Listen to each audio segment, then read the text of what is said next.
Hiya, welcome back to my channel. My name is Hibakarana. If you're new here, more than welcome. I usually say that if you have TikTok, you do not need any subscription for Netflix or Disney. Well, you need Disney or Amazon. No, you live in people's lives so much that you feel like you're actually in a reality show. And today I want us to look at some corporate pettiness that has happened that I found on TikTok, and I'm just like, wow. So without saying too much, let's get into it. I have to pay to print personal stuff at work. So do you, boss. Many years ago, I worked for an organization providing frontline customer service. It was a decent place to work, but our manager had lots of rules. One of the rules was that we could not do any personal printing with the printers at work. If we did, we were expected to pay 50 cents per page for black and white printing and $1 per page for color. I'm not sure who made this rule, but the manager was constantly reminding us. Our desks were not assigned, meaning any day you could be sitting at any desk depending on your assigned task for the day. One day I was interviewing for another job within the organization, but at another location. Prior to the interview, the manager of the other location asked me if I'd mind printing a copy of my resume and bringing it with me as their printers were down for the day. I said no problem and figured I'd print it at work since it was work related. I was sitting at a desk that did not have a printer at it. Closest printer was located between my manager's desk and an employee's desk, so I printed it and stood up to go get it. Before I go to the printer, my manager got there first. My print job went ahead of hers. When she saw what I had printed, she said, "Oh, this looks like to be a personal print job." I explained it wasn't, but she disagreed and said since it had nothing to do with our day-to-day work, I had to pay $2 for 4 black and white pages. I begrudgingly paid up. I asked her what had happened to the money, and she said she always put it in the Christmas party fund. All right. A few weeks later, I was sitting at the desk with the printer at it. It was lunchtime, and everyone except my manager agreed to go to a nearby restaurant for lunch. I had walked out of our building and realized I forgot my wallet, so I quickly ran back in to get it. When I got to my desk, I could hear the printer going. I was curious what was being printed as it was spitting out page after page. I quickly glanced at the pile and saw at least 100 pages printed in color, announcing a Sweet 16 for Trisha, our manager's daughter. It very obviously belonged to my manager. My manager came out of the bathroom a moment later and seemed shocked to see me standing there. I picked up the pile and passed it to her and told her our Christmas party fund was going to be getting a big boost. Said nothing but looked really uncomfortable. A few weeks later, our district manager made his quarterly visit. He talked about the upcoming Christmas party and how excited he was for it. I decided it was time for some petty revenge. I raised my hand and said, "Just wondering how much we've accumulated this year for the Christmas party from print jobs." He looked so confused and asked me to explain what I meant. So I told him our manager's rule. He got really quiet and said he'd have to review this. The next day, my manager sent an email saying that printing rule was something she was misinformed on and would be abolished immediately. Me, being the little shit disturber I am, hit reply all and asked what would happen to the already accumulated funds. Someone else said we should have a nice, healthy fund for a pizza lunch, and everyone agreed. Next day, I hear my manager ordering 10 pizzas for lunch. Also used her own personal credit card to pay for it all. Do I think she was pocketing the printing money all along? Absolutely. But it was fun making her sweat and then having to spend nearly $300 the next day to make up for it. Do you know what? This just reminds me of the meme that I saw on Instagram that says, the director's like, "Oh, we've made so much profits this year," and then ends up getting you guys pizza for lunch. Yeah. The one thing that I noticed is actually CEOs are not as, I'm trying to find a word for it. I feel like managers feel like they have more power than even CEOs. Speaking from experience. Oh my days. No. No.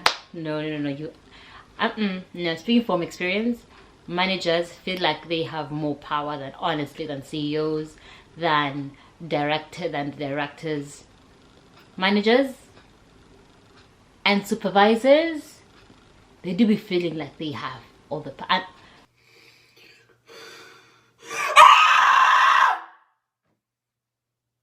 Because it's almost the thickness of the head, if you ask me.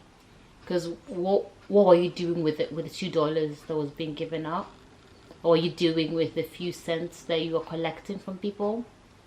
Yeah, I thought so. Honestly, from a point of experience, managers, so help us God.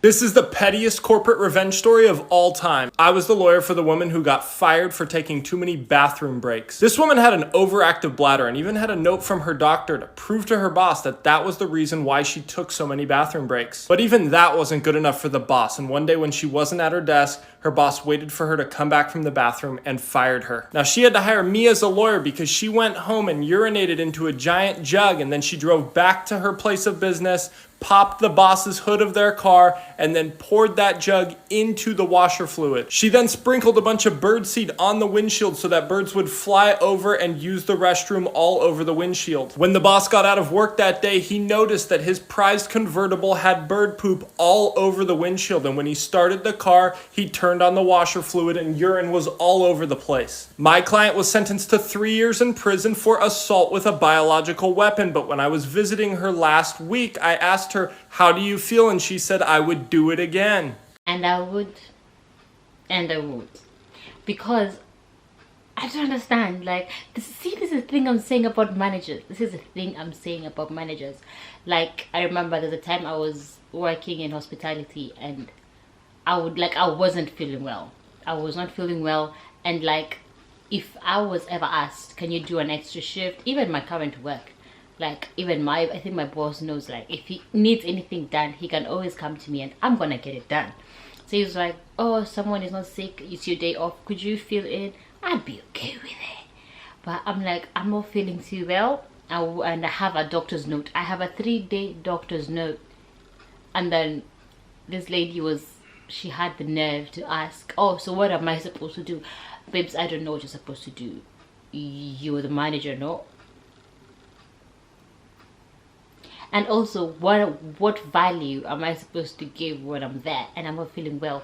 I mean, it's a front-facing customers, clients, job. Make it make sense, because right now it doesn't. Is my work done? Yes. Do I have to stay extra, like an extra hour or 2 hours later to get my work done? Yes, if I do, then fine.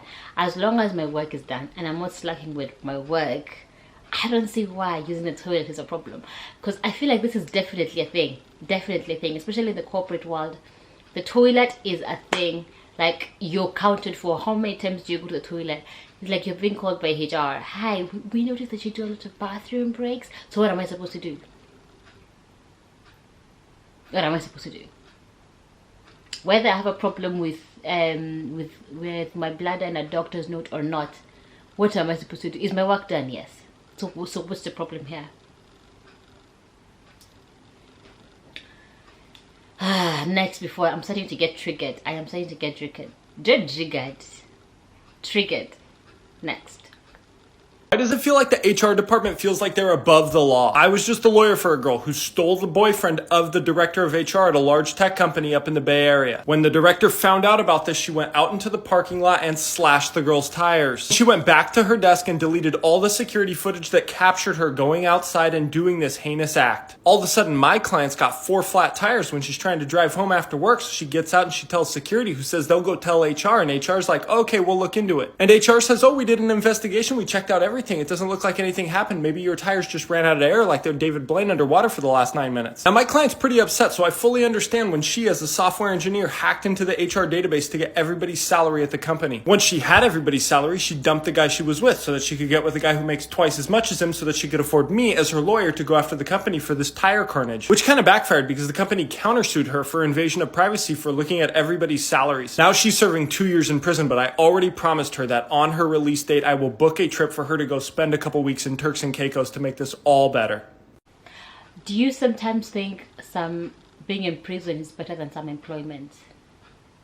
Because honestly, yeah, she was also wrong, because now, like, why are we going around snatching boyfriends? Why are you going around snatching boyfriends? And why are we doing that? Well, she was also in the wrong. I'm not gonna lie. Let's not justify everything, but the head of HR as well, like, well, like, I'm really trying to, like, this is just, Well, to be honest, she's also in the wrong. She's also in the wrong. Like, why would you go around snatching someone's boyfriend? Like, and you know they're together, because you will not tell me that she didn't know that they are together. And then, honestly, I don't feel like she got a revenge on the HR person. I feel like the HR manager did a better job. Like, nothing was taken from her apart from my boyfriend was cheating. Nothing else, because the chick lost. She's the boyfriend snatcher. She went to prison. She now has a criminal record on her history. Yeah, I'm not sure that was smart.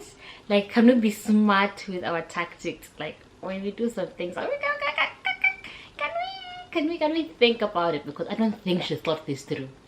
Because leaving the boyfriend because you hacked into the system, found a better person. I mean, you could hack into the system, find a way to, since your boyfriend snatched already, find a way to the CEO, and then get the HR manager fired. That would have made sense. But just for you to get a boyfriend who makes more, for you to go back to prison, not to go back, but to go to prison for 2 years, it doesn't matter. It doesn't make sense. It doesn't feel like that was necessary. It doesn't feel like it doesn't feel like a win. I don't know. That's just my thoughts. It doesn't feel like a win. Anyway, I'm gonna close it there. Go back to TikTok, and I will see you in the next video. Don't forget to subscribe. Bye.